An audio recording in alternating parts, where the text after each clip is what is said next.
여러분 안녕히 주무셨습니까? 우리가 잠든 사이에 어떤 일이 있었을까요? 굿모닝 글로벌과 함께 챙겨보시죠. 자, 먼저 미국 증시 한번 볼까요? 지수가 베어마켓 랠리의 열기가 좀 꺼져가고 있는 분위기가 나타나고 있습니다. 미국 지수는 이틀 연속 하락하고 있는 상태고요. 지난 밤 사이에는 그 낙폭도 상당히 컸습니다. 일단 다우존스 산업지수만 보자면 1.5% 내렸고요. S&P 500 지수는 2%, 그리고 나스닥 지수가 2.9%, 거의 3% 가까운 낙폭을 기록하면서 마감이 됐는데, 자, 이날 시장을 부정적으로 만들었던 가장 중요한 지표 한 가지가 있었습니다. 바로 컨퍼런스 보드의 소비자 신뢰 지수인데요. 이게 평소에 그렇게 중요한 지표가 아닌데 요즘처럼 인플레이션에 대한 우려, 이 때문에 소비자들이 지갑을 닫을 것이라는 우려가 있는 상황에서는 굉장히 중요한 지표로 작용을 하게 되죠. 자, 게다가 보면은 이게 그 컨퍼런스 보드 신뢰자 소비 지수는 기준선을 100으로 우리가 치는데 100 아래인 98 수준까지 내려앉았습니다. 지난달보다 안 좋은 것은 물론이고 이제 이 기준선 아래로 내려갔다는 것은 위축 국면에 들어갔다는 것을 말하기 때문에 상당히 부정적으로 다가왔습니다.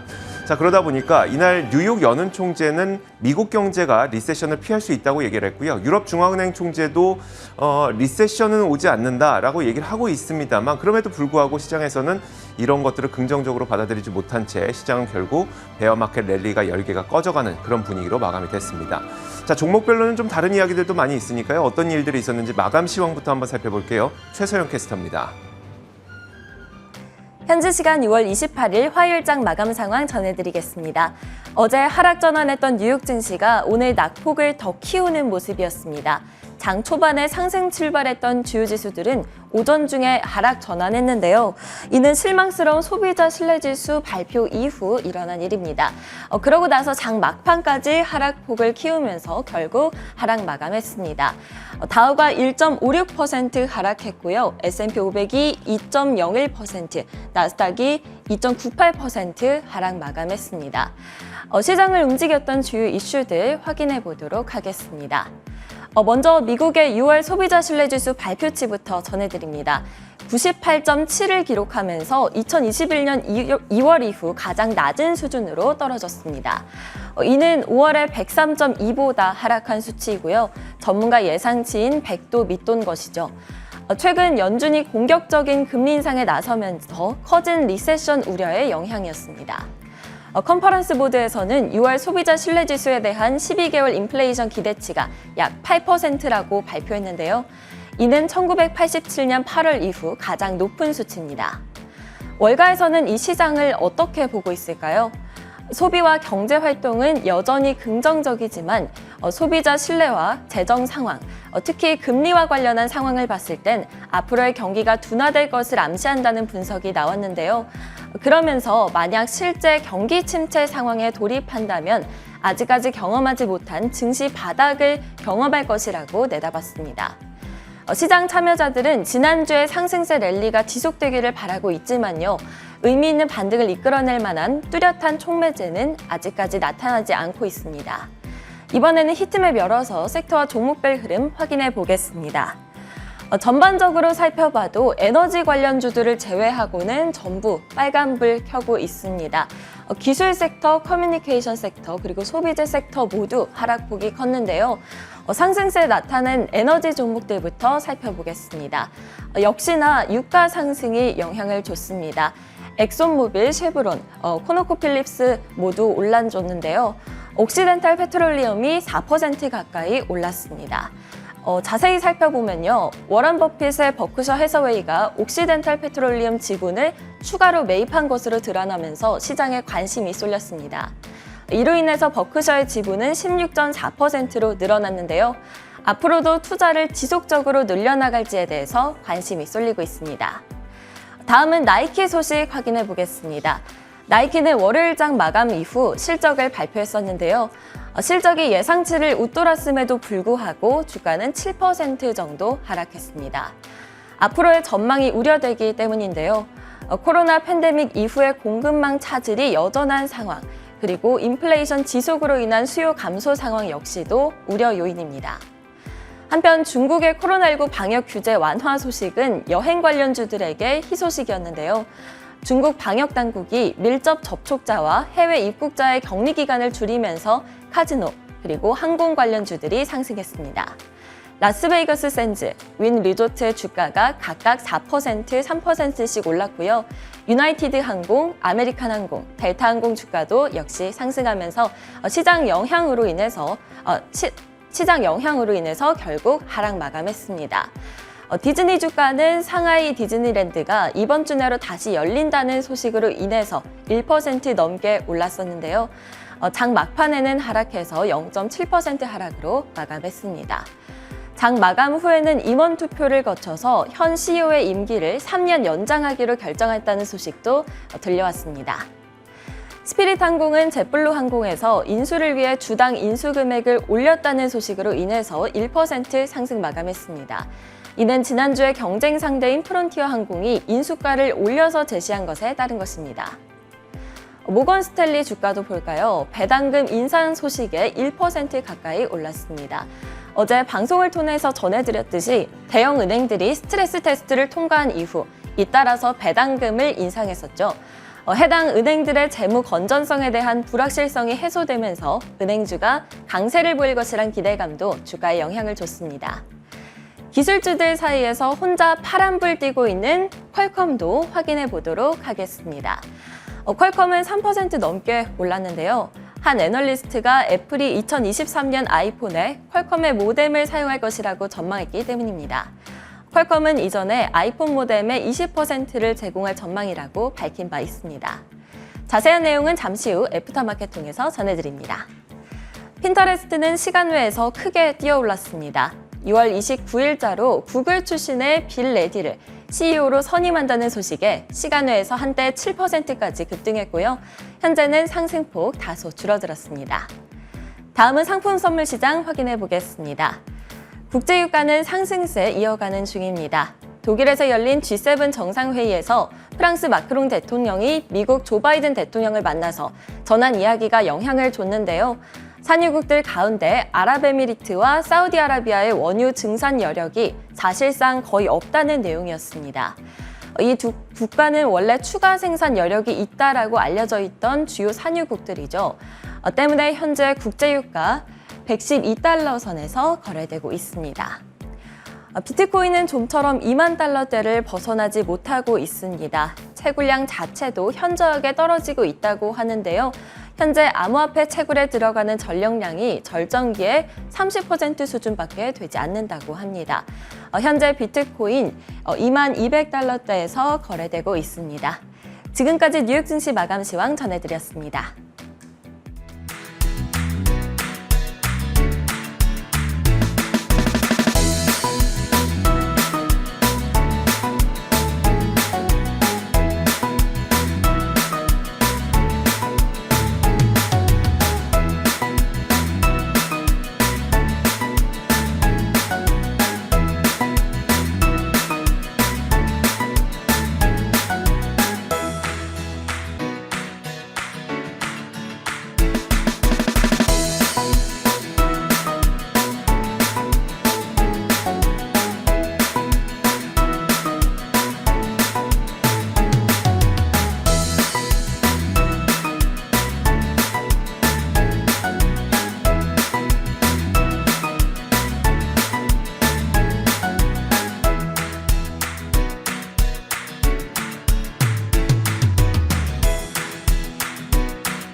자, 지난 밤사이 미국 시장에서 떠올랐던 여러 가지 이슈 정리해드리겠습니다. 어떤 일들이 있었는지 마켓 픽4로 오늘 정리하도록 할 텐데요. 이분과 함께하겠습니다. 자, 큰물샘 김태수 미국 세무사 화상 연결돼 있습니다. 안녕하세요. 네, 안녕하세요. 네, 안녕하세요. 자, 과연 오늘은 어떤 일들이 지난 밤사이에 있었을지 키워드 하나씩 확인해가면서 확인해 보겠습니다. 자, 첫 번째 키워드 보겠습니다. 바로 미끄러운 신발인데 어제 나이키가 실적을 발표한 이후에 주가가 미끄러졌어요. 그 얘기가 아닐까 싶은데 어떤 내용일까요? 네, 바로 맞습니다. 나이키가 오늘 7%나 또 추가 하락하는 이런 모습이 나왔습니다. 관련해가지고 크록스도 마이너스 4%대, 스케쳐이 마이너스 2%, 아디다스도 마이너스 2%대, 그리고 풋라커까지 역시 또 비슷하게 빠지는 그런 모습을 보였습니다. 신발 관련주들이 정말 미끄럽게 쭉쭉 내려가는 그런 모습인데, 나이키가 실적이 나빴느냐? 아니에요. 실적 괜찮았어요. 분기 실적 괜찮았습니다. 거기에다가 180억 달러 자사주 매입하겠다라는 발표까지도 했습니다. 물론 이제 4년에 나눠서 하는 거긴 하지만 어쨌든 괜찮았어요. 그런데 이제 문제가 뭐냐면은 운송 비용이 너무 올랐다라는 거, 그리고 달러 강세가 너무 부담이 된다, 이런 것들로 인해서 이익이, 마진율이 떨어질 것이다. 그렇게 해서 이제 2023년도에는 2022년도보다 현저히 낮은 숫자의 성장을 기록할 것이다. 이렇게 이제 얘기를 하면서 주가가 추가 하락하는 그런 모습을 보였습니다. 재고도 늘었어요. 근데 재고 같은 경우에도 작년보다 23%나 증가해가지고 재고가 늘었다는 소식이 나오면서 최근에 이제 소매업체도 재고 는 것 때문에 조금 예민한데 그런 소식들이 전해지면서 좀 안 좋게 또 영향을 받았고, 거기에다 이제 러시아하고 우크라이나 쪽 이제 매장을 폐쇄를 하든지 아니면은 이제 영업을 좀 축소를 하든지 이런 결정을 내려야 되는데 이것 때문에 또 한 1억 5천만 달러 정도 비용이 들어간다고 합니다. 그래서 이런 문제들로 인해 가지고 주가가 하락하는 모습을 보였습니다. 네, 알겠습니다. 사실 저도 나이키를 굉장히 좋아하거든요. 개인적으로 옷도 많이 사고 신발도 많이 사는데 주가가 많이 하락했기 때문에 사실 이거 좀 투자해봐도 되지 않을까라는 그냥 한눈으로 봤을 때 가격은 많이 하락했기 때문에 그런 생각이 들거든요. 과연 이런 소비 관련주들 지금 투자해도 될까요? 어떨까요?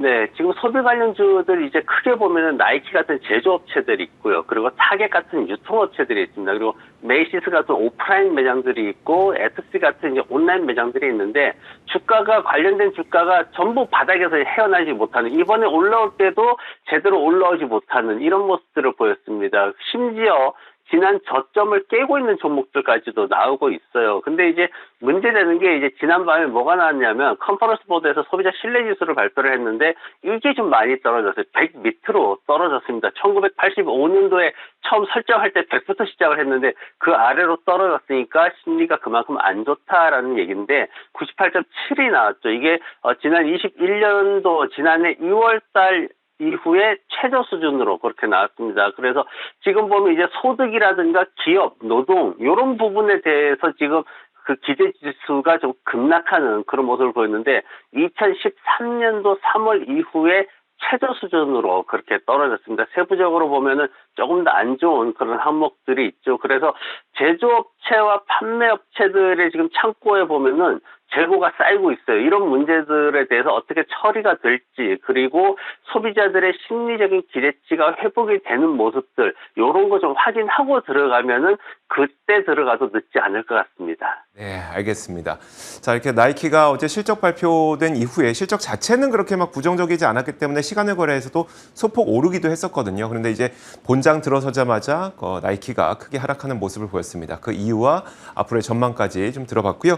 이어서 다음 키워드 한번 보겠습니다. 다음 키워드는 바로 이겁니다. 자, 보시면 현실 부정이라는 키워드를 제가 설정을 해봤는데 시장에서는 지금 리세션 확률을 계속 높여가고 있습니다. 낮추는 단계가 아니라 계속 리세션은 더 높은 확률로 나타날 수 있다 이렇게 얘기를 하고 있는데 반면에 주요 인사들은 아니다, 리세션 피할 수 있다 이런 주장을 하고 있어서 그 내용을 한번 정리해드리겠습니다. 자, 지난밤 사이에 존 윌리엄스 뉴욕 연은 총재가 더 높은 금리에도 불구하고 미국 경제는 리세션을 피할 수 있을 것이라고 전망했습니다. 그러면서 그는 자신의 베이스 케이스에는 리세션은 없다고 일갈했는데요.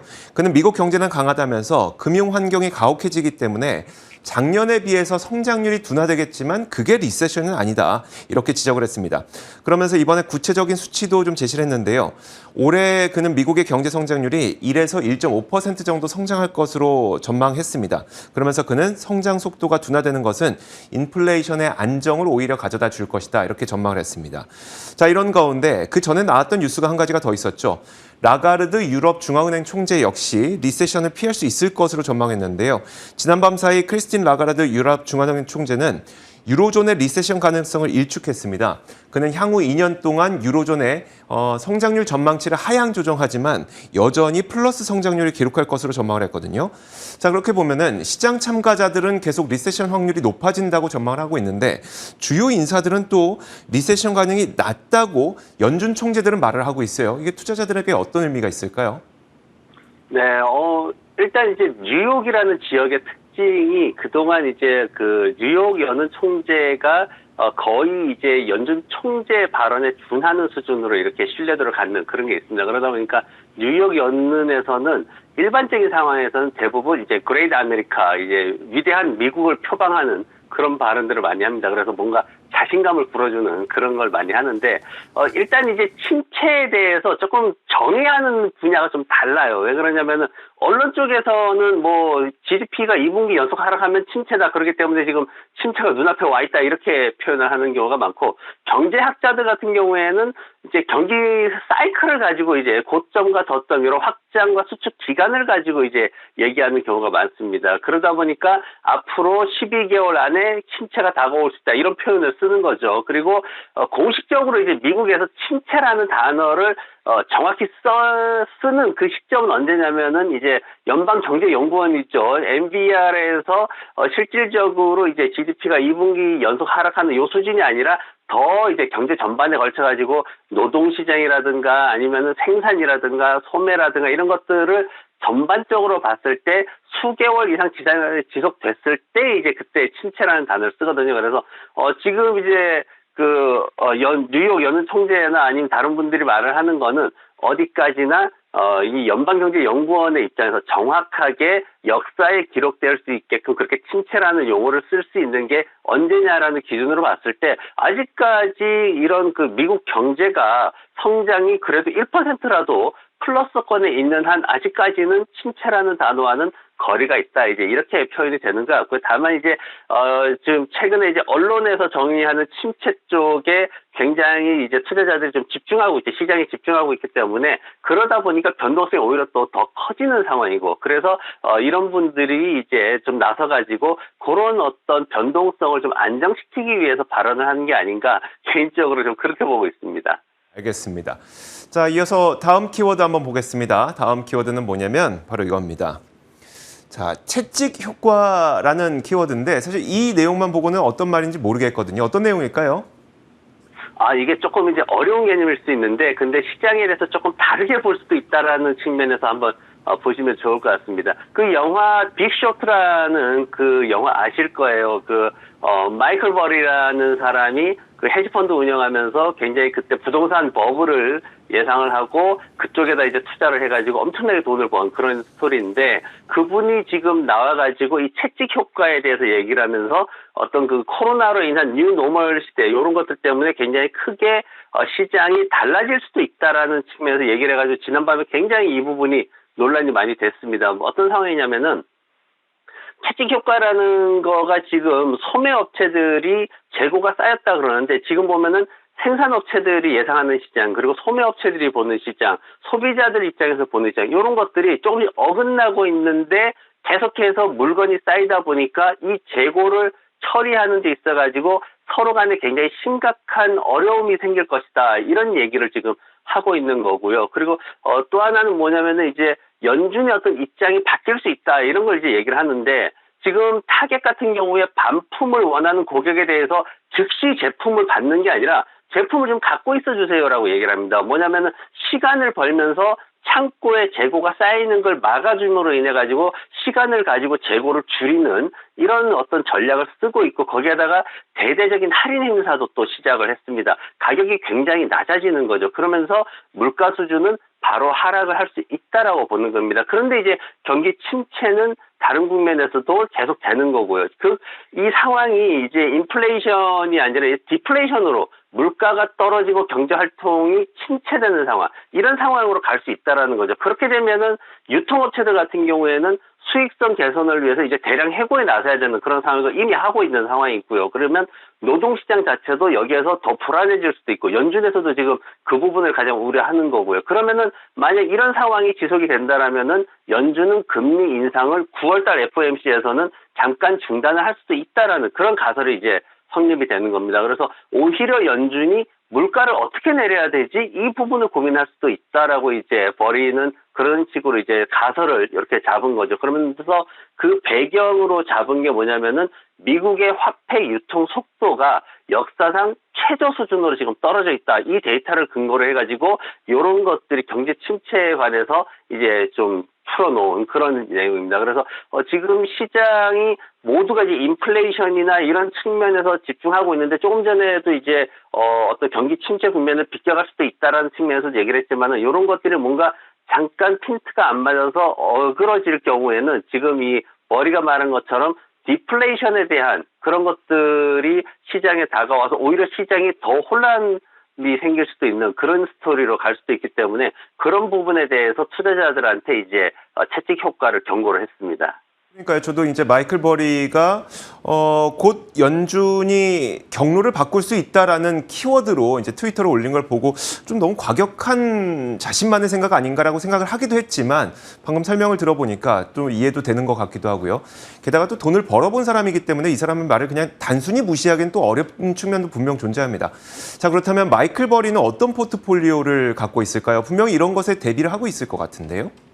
네, 그렇죠. 저도 이제 분명히 뭔가 대비할 거다라고 해서 딱 봤는데 사실 그 흐름을 저도 정확히 파악은 못하겠습니다. 제가 이제 표를 지난 이제 3월 말에 이제 SEC에 보고한 그 포트폴리오를 제가 가지고 와 봤는데 보면은 사실 정확하게 뭔가 스타일을 정확하게 가늠하기는 어렵습니다. 근데 이제 구글과 메타라는 기술주가 들어가 있고요. 그리고 제약주가 있습니다. 마이어라는 제약주가 있고, 그리고 리오프닝 관련돼 가지고 뭐 여행이라든가 엔터테인먼트라든가 요런 관련주들이 또 있고요. 근데 이제 요걸 자세히 들여다 보니까 먼저 이제 이 버리라는 사람이 지난 금융위기 때도 그랬지만은 그 사람이 기다리는 거에 있어서는 뭔가 시간이 필요한 사람이었고 그때 당시에도 굉장히 긴 시간을 기다렸거든요. 그리고 반드시 근거가 있고 이유가 그 객관적인 경제 지표에 이유가 있는 그런 사람이기 때문에 참 이렇게 그냥 무시할 수 없는 그런 상황이고 그리고 또 하나는 뭐냐면은